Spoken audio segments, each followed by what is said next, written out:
I got so much motherfucking design on right now. Break it down, bring it back, make it clap. I got 3 old thoughts, new guap, wear that thing. Bitches on my line, and you know. Selamat siang, kami dari kelompok 2 akan memaparkan materi tentang siklus anggaran pendapatan belanja daerah. Sebelum kami membawakan materi ini, terlebih dahulu kami akan memperkenalkan diri kami. Perkenalkan, nama saya Fortunata Pinkan Moa, biasa dipanggil Pinkan. Perkenalkan, nama saya Undan SPCPMB, biasa disapa Nana. Nama saya Adrianus Sura, biasa disapa Adris. Nama saya Formensia Jekdo, biasa dipanggil Mensi. Nama saya Francisca Natalia Bejo, biasa dipanggil Angel. Nama saya Beatrice Kojamana, biasa dipanggil Grace. Di sini saya akan memaparkan materi pertama saya tentang penyusunan anggaran pendapatan belanja daerah, yaitu APBD. Penyusunan anggaran pendapatan belanja daerah terbagi menjadi 3, yaitu pihak yang berkaitan dalam penyusunan RAPBD, 2. Dokumen-dokumen dalam penyusunan RAPBD, 3. Proses penyusunan RAPBD. Poin A. Pihak yang berkaitan dalam penyusunan RAPBD.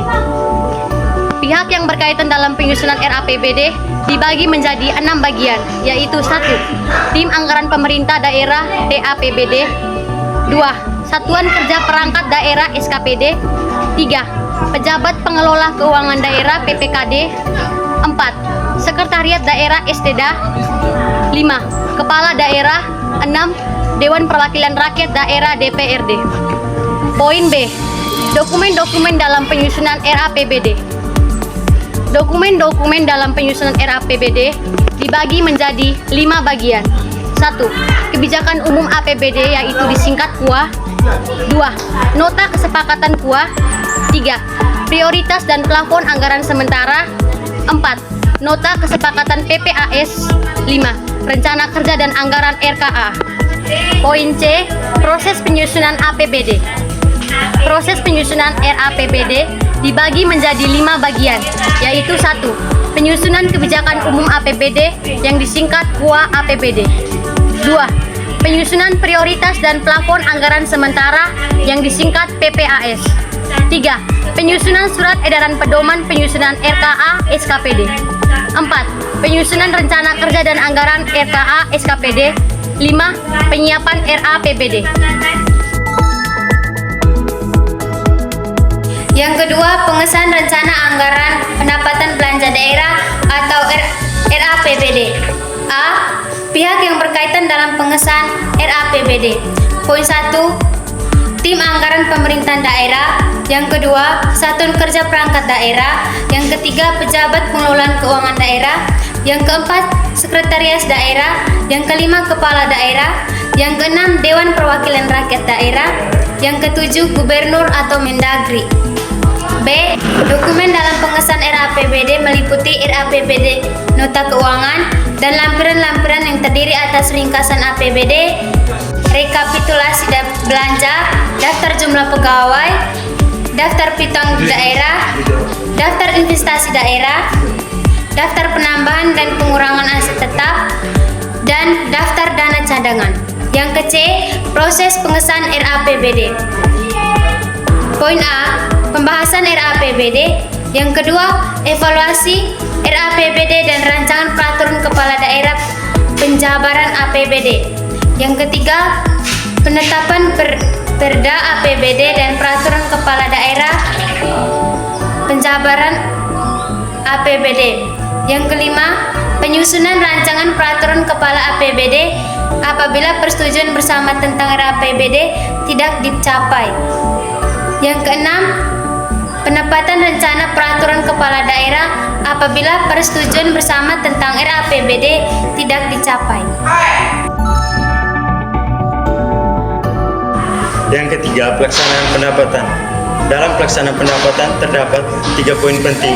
Poin yang pertama, pihak-pihak yang terkait dalam pelaksanaan pendapatan, yaitu 1. Bendahara penerimaan. 2. Pengguna anggaran. Yang ketiga, kuasa pengguna anggaran. Yang keempat, bendahara umum daerah. Yang kelima, kuasa bendahara umum daerah. Poin yang kedua, dokumen yang dalam pelaksanaan pendapatan.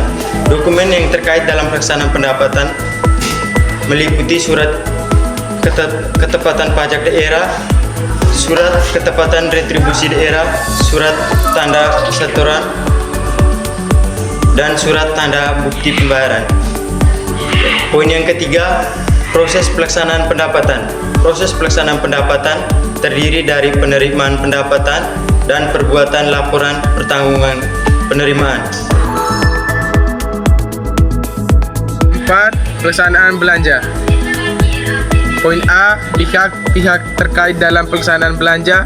Yang pertama, tim anggaran pemerintah daerah atau TAPD. Poin 2, satuan kerja perangkat daerah atau SKPD. Poin 3, penjabat pengelola keuangan daerah atau PPKD. Poin 4, bendahara pengeluaran. Poin 5, penjabat penatausaha keuangan SKPD atau PPK SKPD.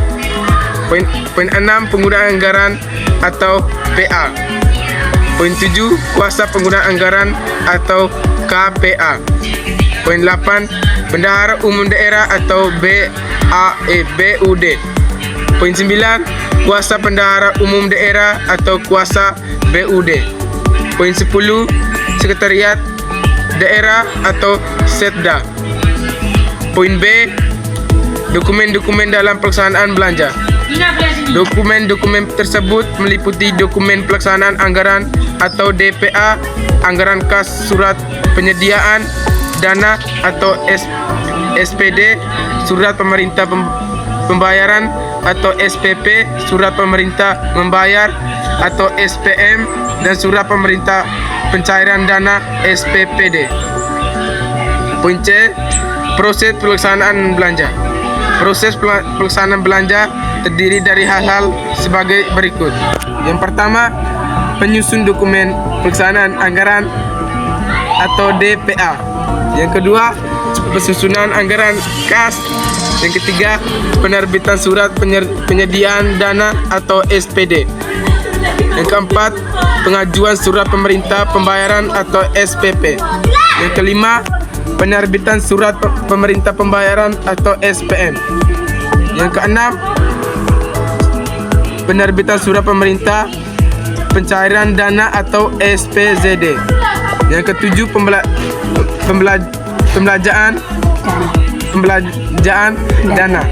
Yang kedelapan, penerbitan laporan pertanggungjawaban atau LPJ. Yang kelima, pertanggungjawaban APBD. Poin A, pihak-pihak terkait dalam pertanggungjawaban APBD. Yang pertama, pejabat pengelolaan keuangan daerah. Yang kedua, pejabat penatausahaan keuangan SKPD. Yang ketiga, pengguna anggaran. Yang keempat, fungsi akuntansi SKPD. Yang kelima, sekretariat daerah. Yang keenam, kepala daerah. Yang ketujuh, badan pemeriksaan keuangan. Yang kedelapan, Dewan Perwakilan Rakyat Daerah. Poin B, dokumen-dokumen laporan keuangan SKPD. Dokumen-dokumen tersebut meliputi laporan perubahan ekuitas, neraca, dan pencatatan atas laporan keuangan. Yang ke-C, proses penyusunan laporan keuangan dan pertanggungjawaban. Yang pertama, penyusunan laporan keuangan SKPD. Yang kedua, penyusunan laporan keuangan pemerintah daerah. Yang ketiga, pemeriksaan laporan pemerintah daerah. Yang keempat, pembahasan laporan keuangan pemerintah daerah. Yang keenam, pengawasan APBD. Poin A, pengawasan berdasarkan independensi pengawasan. Pertama, pengawasan internal adalah pengawasan yang dilakukan oleh aparatur pengawasan. Yang kedua, pengawasan eksternal adalah pengawasan yang dilakukan oleh aparatur pengawasan yang berada dalam lingkungan organisasi yang diawali. B. Pengawasan berdasarkan waktu pengawasan. 1. Pengawasan preventif adalah pengawasan yang dilakukan untuk mencegah terjadinya penyimpangan dalam pelaksanaan kegiatan. 2. Pengawasan represif adalah pengawasan dilakukan untuk membandingkan apa yang telah terjadi dengan apa yang seharusnya terjadi yang dilakukan setelah kegiatan dilaksanakan. C. Pengawasan berdasarkan subjek pengawasan. 1. Pengawasan melekat adalah pengawasan yang dilakukan oleh atasan langsung. 2. Pengawasan fungsional adalah pengawasan yang dilakukan oleh lembaga yang tugas pokoknya adalah melakukan pengawasan. 3. Pengawasan masyarakat adalah pengawasan yang dilakukan oleh masyarakat terhadap penyelenggaraan pemerintah. 4. Pengawasan legislatif adalah pengawasan yang dilakukan oleh lembaga legislatif terhadap penyelenggaraan pemerintah. D. Pengawasan berdasarkan jarak pengawasan. Pertama, pengawasan pasif adalah pengawasan yang dilakukan terhadap laporan pertanggungjawaban yang diberikan. 2. Pengawasan aktif adalah pengawasan yang dilakukan terhadap kegiatan yang dilakukan. Sekian dan terima kasih, selamat menonton. Bad, make it clap. I got 3 old thoughts,